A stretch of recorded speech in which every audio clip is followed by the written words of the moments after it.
A long, long time ago, before anything existed, there was nothing. Not the sun, the moon, the stars, not you, not me. Can you imagine that?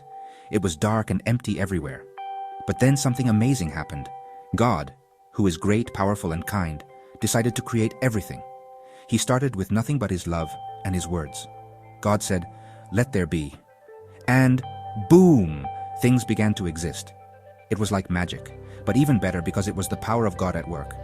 Are you ready to hear what God created? It's a wonderful story, full of amazing things. On the first day, God said, "Let there be light." And suddenly, there it was. A beautiful, bright light filled the emptiness. God saw that the light was good, and he separated it from the darkness. He called the light day and the darkness night.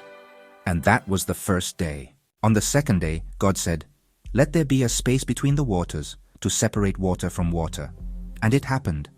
God made a large, wide space like a dome and called it sky.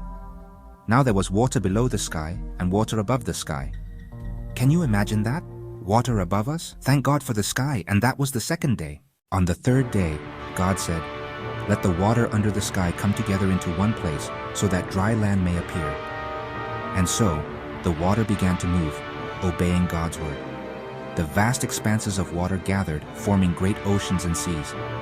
The waves came together, and the sea became a single body of water. And it happened. The water moved, and dry land appeared. The land slowly emerged from the water, revealing its firm and solid surface. The water receded, exposing vast expanses of dry land. It was a moment of great transformation, where land and water found their place. God called the dry land earth, and the waters seas. The dry land stretched as far as the eye could see, and the seas sparkled under the sun. The coastline was clearly delineated, marking the boundary between land and sea. It was a new and wonderful landscape, full of possibilities. But that wasn't all. God said, "Let the land produce all kinds of plants, herbs that bear seed." And so, the land began to sprout with life. The seeds germinated, and soon, whole fields were filled with green and leafy herbs. The diversity of plants was amazing, each with its own purpose and beauty. And fruit trees bearing fruit with seed in it, according to their kinds, on the earth. Fruit trees began to grow, filling up with juicy and nutritious fruits. Each tree bore fruit according to its kind, ensuring the continuity of life on earth. Orchards were filled with apples, pears, oranges, and many other delicious fruits. Suddenly, the earth was covered with beautiful green plants, colorful flowers, and tall trees. It was amazing. The flowers added a touch of color and fragrance to the landscape, while the tall trees offered shade and shelter. The earth was transformed into a paradise of life and beauty, a testament to God's creative power. And that was the third day. The sun set, marking the end of a day filled with wonders and creation. The earth, now full of life and color, was preparing for the days to come. It was a day of great achievement and beauty, a day that would be remembered forever. Section 5, Day 4, Lights in the Sky. On the fourth day, God said, "Let there be lights in the sky to separate the day from the night. They will be signs to mark seasons, days, and years. They will give light to the earth." And it happened. God made two great lights, the sun to govern the day and the moon to govern the night. He also made the stars to shine in the night sky. Now the earth had beautiful lights to guide it, and that was the fourth day. Section 6, Day 5, Birds and Fish. On the fifth day, God said, "Let the waters be filled with many kinds of living creatures, and let the skies be filled with birds." And it happened. The seas came alive with fish of all shapes, sizes, and colors.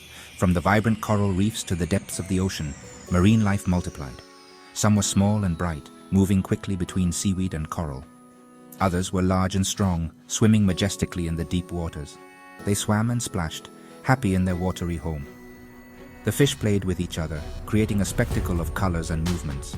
The sky was also filled with birds, large and small birds, birds with bright feathers that reflected the sunlight, and birds with soft songs filling the air with harmonious melodies. All flying through the air, creating patterns in the sky with their outstretched wings. It was a beautiful sight to behold. Nature was displayed in all its splendor, with birds and fish coexisting in perfect harmony. And that was the fifth day. A day full of life and beauty, where the sky and the sea were filled with wonderful creatures, each with its own purpose and place in the world. Section 7, Day 6, Animals and People. On this day, creation reached a new level of diversity and beauty. The earth, already filled with plants and breathtaking landscapes, was preparing to receive its new inhabitants. On the sixth day, God said, "Let the land be filled with animals." And so, with his powerful word, he began to populate the world with an incredible variety of creatures. Let there be all kinds of animals, each one producing more of its kind. From the smallest insects to the majestic elephants, each had a special place in the ecosystem. And it happened. The earth was filled with life, with animals, furry creatures, crawling creatures, large creatures and small creatures. There were elephants and lions, each playing a crucial role in the balance of nature. Monkeys swinging in the trees, filling the air with their playful cries and inexhaustible energy. These primates, with their intelligence and social skills, added a new dimension to life on Earth. And tiny insects crawling on the ground. It was a wonderful sight. These tiny beings, although often overlooked, were essential for soil health and plant pollination. But God wasn't finished yet. The creation of animals was only part of the plan.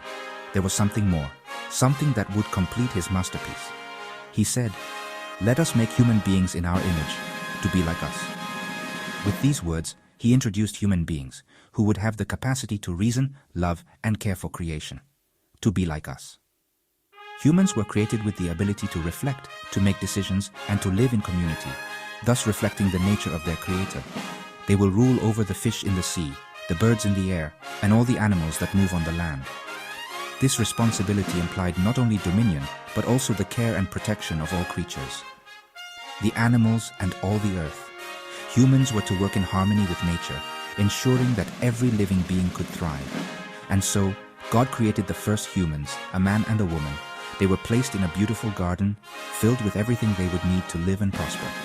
A man and a woman. Together, they would represent the unity and diversity of humanity, working side by side to care for creation. He loved them very much, and gave them the important task of caring for his creation. This task was not only a duty, but also a privilege and an expression of love and responsibility. And that was the sixth day. A day full of life, new opportunities, and the promise of a future where humans and animals would live in harmony, caring for and protecting God's wonderful creation. Section 8, Day 7, a day to rest. By the seventh day, God had finished his work. He looked at everything he had made, and it was very good. So on the seventh day, God rested from all his work. He blessed the seventh day and made it holy, a special day for rest. Section 9, Our Beautiful World. And that, my friends, is the story of how God created the world. From nothing at all, he created light, the sky, the earth, the sea, the plants, the animals, and finally, you and me. Isn't it amazing? God created our beautiful world with love, and it is our job to take care of it. We can do this by loving and respecting nature, the animals, and each other. Remember, we are all part of God's wonderful creation.